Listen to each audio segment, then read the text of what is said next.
करवा चौथ की एक साथ 4 कथाएं। यहाँ पढ़े और सुने चारों कथाएं एक साथ। करवा चौथ की पुरानी कथा इस प्रकार है। नंबर 1 जो अर्जुन और पांडवों की है। तो एक बार पांडुपुत्र अर्जुन तपस्या करने नीलगिरी नामक पर्वत पर गए। इधर द्रौपदी बहुत परेशान थी।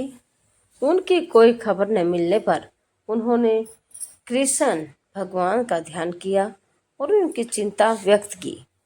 कृष्ण भगवान ने कहा, बहना, इसी तरह का प्रश्न एक बार माता पार्वती ने शंकर जी से किया था। तब शंकर जी ने माता पार्वती को करवा चौथ का व्रत बताया। इस व्रत को करने से स्त्रियां अपने सुहाग की रक्षा हर आने वाले संकट से वैसे ही कर सकती है जैसे एक ब्राह्मण ने की थी। प्राचीन काल में एक ब्राह्मण था। उसके 7 लड़के एवं एक गुणवती लड़की थी। एक बार लड़की मायके में थी, तब करवा चौथ का व्रत आया। उसने व्रत को विधिपूर्वक किया। पूरे दिन निर्जला रही, कुछ खाया पिया नहीं। पर उसके सातों भाई परेशान थे कि बहन को प्यास लगी होगी, भूख लगी होगी। पर बहन चंद्रोदय से के बाद ही जल ग्रहण करेगी। भाइयों से रहा नहीं गया और उन्होंने शाम होते ही बहन को बनावटी चंद्रोदय दिखा दिया। एक भाई पीपल की पेड़ पर छलनी लेकर चढ़ गया और दीपक जलाकर छलनी से रोशनी उत्पन्न कर दी। तभी दूसरे भाई ने नीचे से बहन को आवाज दी, देखो बहन, चंद्रमा निकल आया है, पूजन कर भोजन ग्रहण करो। बहन ने भोजन ग्रहण किया और भोजन ग्रहण करते ही उसके पति की मृत्यु हो गई। अब वह दुखी हो विलाप करने लगी। तभी वहां से रानी इंद्राणी निकल रही थी। उनसे उनका दुख न देखा गया। ब्राह्मण कन्या ने उसके पैर पकड़ लिए और अपने दुख का कारण पूछा। तब इंद्राणी ने बताया, तूने बिना चंद्र दर्शन किए करवा चौथ का व्रत तोड़ दिया, इसलिए यह कष्ट मिला। अब तू वर्ष भर की चौथ का व्रत नियम पूर्वक करना तो तेरा पति जीवित हो जाएगा। उसने इंद्राणी से के कहे अनुसार चौथ व्रत किया तो पुनः सौभाग्यवती हो गई। इसलिए प्रत्येक स्त्री को अपने पति की दीर्घायु के लिए यह व्रत करना चाहिए। द्रौपदी ने यह व्रत किया और अर्जुन सकुशल मनोवांछित फल प्राप्त कर वापस लौट आए। तभी से अपने अखंड सुहाग के लिए हिंदू महिलाएं करवा चौथ व्रत करती हैं। करवा चौथ की दूसरी कथा है एक साहूकार की। बहुत समय पहले की बात है। एक साहूकार के 7 बेटे और इनकी एक बहन थी। सभी सातों भाई अपनी बहन से बहुत प्यार करते थे, यहाँ तक कि वे पहले उसे खाना खिलाते और बाद में स्वयं खाते थे। एक बार उनकी बहन ससुराल से मायके आई हुई थी और तभी शाम को भाई जब अपना व्यापार व्यवसाय बंद कर घर आए तो देखा उनकी बहन बहुत व्याकुल थी। सभी भाई खाना खाने बैठे और अपनी बहन से भी खाने का आग्रह करने लगे, लेकिन बहन ने बताया कि उसका आज करवा चौथ का निर्जल व्रत है और वह खाना सिर्फ चंद्रमा को देखकर उसे अर्घ देकर ही खा सकती है, जो कि चंद्रमा अभी तक नहीं निकला है। इसलिए वह भूख प्यास से व्याकुल हो उठी। सबसे छोटे भाई को अपनी बहन की हालत देखी नहीं जाती और वह पूर्व पीपल के पेड़ पर एक दीपक जलाकर छलने की ओंज में रख देता है। दूर से देखने पर वह ऐसा प्रतीत होता है कि जैसे चतुर्थी का चांद उदित हो रहा हो। इसके बाद भाई अपनी बहन को बताता है कि चांद निकल आया है,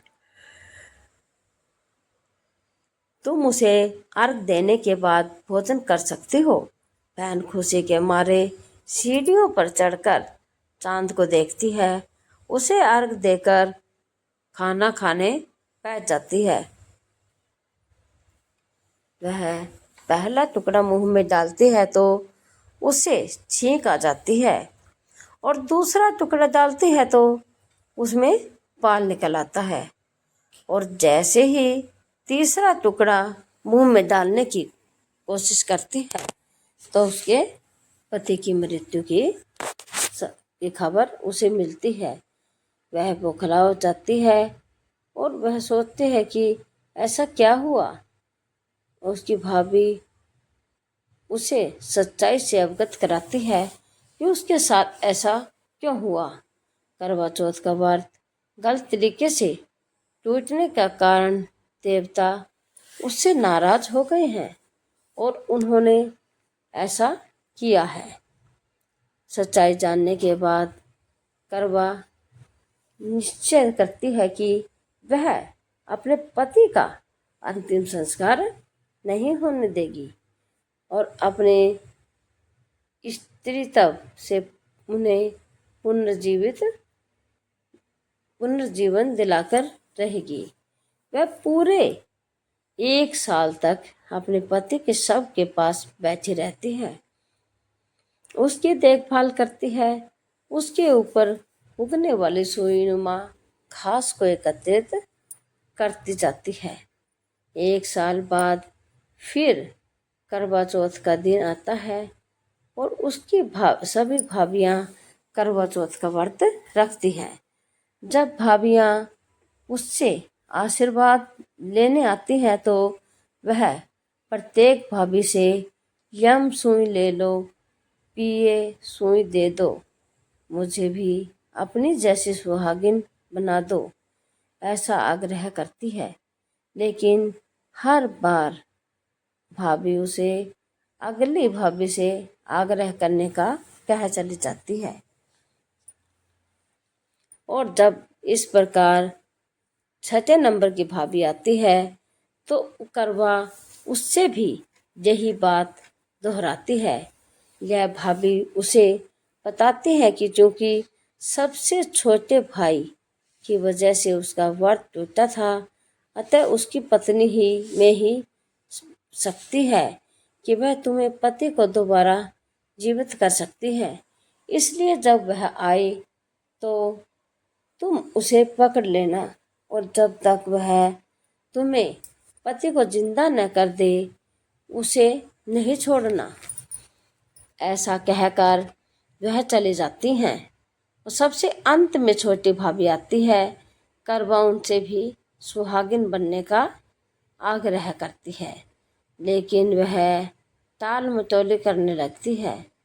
इसे देख करवा उन्हें जोर से पकड़ लेती है और अपने सुहाग को जिंदा करने के लिए कहती है। भाभी उससे छुटाने के लिए नोचती है, खसोटती है, लेकिन करवा उसे नहीं छोड़ती। अंत में उसकी तपस्या को देख भाभी पसीज जाती है और अपनी छोटी अंगुली को चीरकर उसमें से अमृत उसके पति के मुंह में डाल देती है।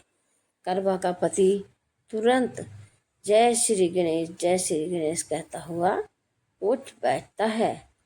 इस प्रकार प्रभु की कृपा से उसकी छोटी भाभी के माध्यम से करवा को अपना सुहाग वापस मिल जाता है। हे श्री गणेश, माँ गौरी, जिस प्रकार करवा को चिर सुहागिन का वरदान आपसे मिला है वैसा ही सब सुहागिनों को मिले। तीसरी व्रत कथा गृह ब्राह्मण की पुत्री की है। तो वो इस प्रकार है। इस कथा का सार यह है कि शाक प्रस्थपुर वे धर्मा ब्राह्मण की विवाहिता पुत्री वीरमती ने करवा चौथ का व्रत किया था। नियमानुसार उसे चंद्रोदय के बाद भोजन करना था, परंतु उससे भूख नहीं सही गई और वह व्याकुल हो उठी। उसके भाइयों से अपनी बहन की व्याकुलता देखी नहीं गई और उन्होंने पीपल की आड़ में आतिशबाजी का सुंदर प्रकाश फैलाकर चंद्रोदय दिखा दिया और वीरमती को भोजन करा दिया। परिणाम यह हुआ कि उसका पति तत्काल अदृश्य हो गया। अधीर वीरमती ने 12 महीने तक प्रत्येक चतुर्थी को व्रत रखा और करवा चौथ के दिन उसकी तपस्या से उसका पति पुनः प्राप्त हो गया। और चौथी व्रत कथा है करवा नाम की एक पतिव्रता धोबिन की। पुराण के अनुसार करवा नाम की एक पतिव्रता धोबिन अपने पति के साथ तुंगभद्रा नदी के किनारे स्थित गांव में रहती थी। उसका पति बूढ़ा और निर्बल था। एक दिन जब वह नदी के किनारे कपड़े धो रहा था, तभी अचानक एक मगरमच्छ वहां आया और धोबी के पैर अपने दांतों में दबाकर यमलोक की ओर ले जाने लगा। वृद्ध पति यह देख घबराया और जब उससे कुछ कहते नहीं बना तो वह करवा करवा कहकर अपने पत्नी को पुकारने लगा। पति की पुकार सुनकर धोबिन करवा वहां पहुंची तो मगरमच्छ उसके पति को यमलोक पहुंचाने ही वाला था। तब करवा ने मगर को कच्चे धागे से बांध दिया और मगरमच्छ को लेकर यमराज के द्वार पहुंची। उसने यमराज से अपने पति की रक्षा करने की गुहार लगाई और साथ ही यह भी कहा कि मगरमच्छ को उसके इस कार्य के लिए कठिन से कठिन दंड देने का आग्रह किया और बोली, हे भगवान, मगरमच्छ ने मेरे पति के पैर पकड़ लिए हैं। आप मगरमच्छ को इस अपराध के दंड स्वरूप नरक भेज दें। करवा की पुकार सुन यमराज ने कहा, अभी मगर की आयु विशेष है, मैं उसे अभी यमलोक नहीं भेज सकता। इस पर करवा ने कहा, अगर आपने मेरे पति को बचाने में मेरी सहायता नहीं की तो मैं आपको श्राप दूंगी और नष्ट कर दूंगी। करवा का साहस देख यमराज भी डर गए और मगर को यमपुरी भेज दिया। साथ ही करवा के पति को दीर्घायु होने का वरदान दिया। तब से कार्तिक कृष्ण की चतुर्थी को करवा चौथ का व्रत प्रचलन में आया, जिसे हर इस आधुनिक युग में भी महिलाएं अपने पूरी भक्ति भाव के साथ करती हैं और भगवान से अपने पति की लंबी आयु की कामना करती हैं। चांद को अर्घ देते समय यह बोले मंत्र। तो मंत्र इस प्रकार है, हरे बांस की छावड़ी, गल मोतियन का हार, चौथ के चांद को अर्घ देऊं, जियो मेरे भाई और भरतार। आंख तले मेरे सासरा, ढांक तले मेरा नंदसार, मेरा परिवार ऐसे बसे जैसे कीड़ी की कीड़नाल। तो ऐसी ही धार्मिक और पौराणिक कथा कहानियों के लिए आप हमारे चैनल को लाइक करें, शेयर करें, सब्सक्राइब करें। जय मां करवा।